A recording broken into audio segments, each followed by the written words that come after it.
Okay, let's unpack this then. Imagine taking something, well, totally fundamental like walking and turning it into this interactive science experiment. Yeah. It sounds a bit strange when you put it like that, doesn't it? It kind of does. So today we're diving deep into Gatesim.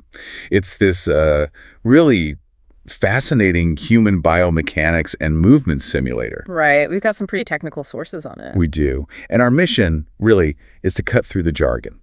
We want to show you why, digitally dissecting a simple stroll can actually lead to some pretty surprising insights. We're talking about the human gait cycle here. Exactly. That whole sequence, like from when your foot hits the ground to when the same foot hits it again, seeing that whole thing in a new light, maybe even a slightly ironic one. Definitely some irony there. So at its heart, Gatesim is this sophisticated interactive 3D animation, right? Yeah, but it's much more than just a visual. It's like a living model of how we move. It's got live metrics pouring out, loads of educational content packed in. So it brings these really complex biomechanics principles to life, makes them observable. Precisely. And what really makes Gatesim stand out, I think, is that it's built for serious applications. It's not just about cool animations. It's a tool. A tool for what specifically? Well, for understanding movement dynamics, both medically and in engineering. Think of it like a virtual lab. You can get into really granular detail on, basic human functions, stuff you just can't see easily with the naked eye in a normal lab. Right, the subtleties. And the key thing is that you get to play with it. Yeah, the interactive bit. Absolutely. That's crucial. You're controlling an avatar, messing with variables, and seeing the impact, instantly. Yep. You're not just watching, you're actively engaging. You might tweak the stride lengths. How far you step. Right. Or the cadence. How fast you step. Straight from a control panel. And yeah, there's the irony, isn't it? Simulating something so fluid with digital command. Yeah. But that hands-on part, that's what unlocks the analysis, you figure. That interactivity is absolutely critical.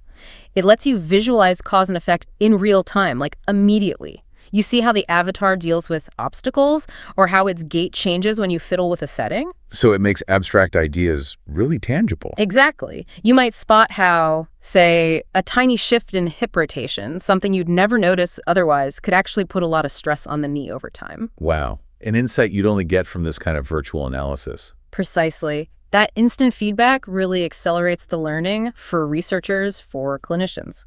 That's fascinating. So, okay, beyond just the interactive fun of it, where is Gatesim actually being used? What are the critical applications now? Well, in medicine, it's proving really invaluable for diagnosing gait issues, tracking recovery, think Parkinson's patients, or stroke rehab. So it gives objective data to tailor the therapy. Exactly. Much more precision. Yeah. And then on the engineering side, maybe designing better prosthetics, or even things like optimizing workspaces, ergonomics, making sure equipment fits how humans actually move efficiently. Taking that simple stroll and breaking it down into useful data. That's the idea. That real-time analysis is powerful. Yeah. And this kind of leads us to where it's all going, right? Because if you can dissect a generic stride, imagine personalizing it. Yeah. The future stuff sounds genuinely transformative. Oh, definitely. They're looking at pulling in real-world biomedical data to simulate individual gait patterns. Yeah, and that personalization is the real game changer.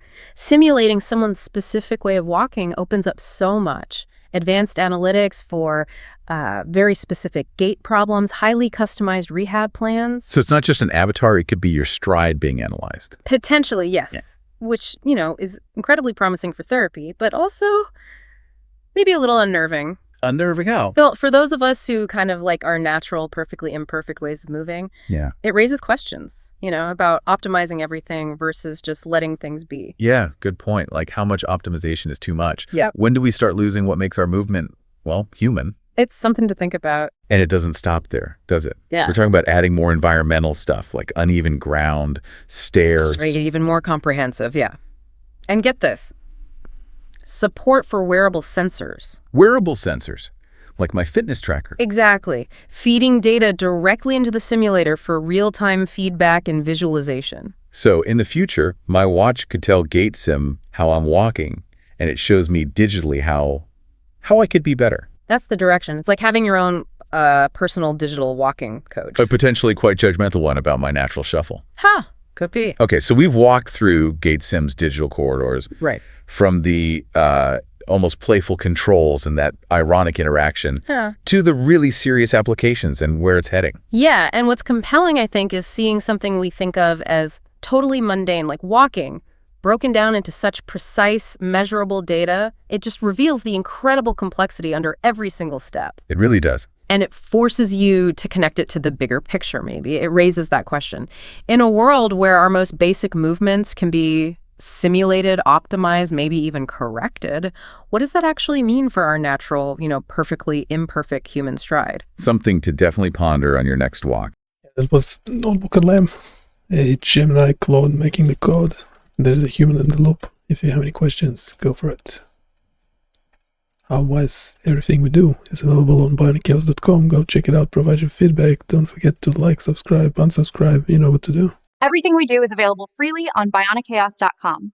Please consider supporting me on Patreon, and don't forget to gently click like, subscribe, and comment. You have to listen to the robot. Do what the robot said.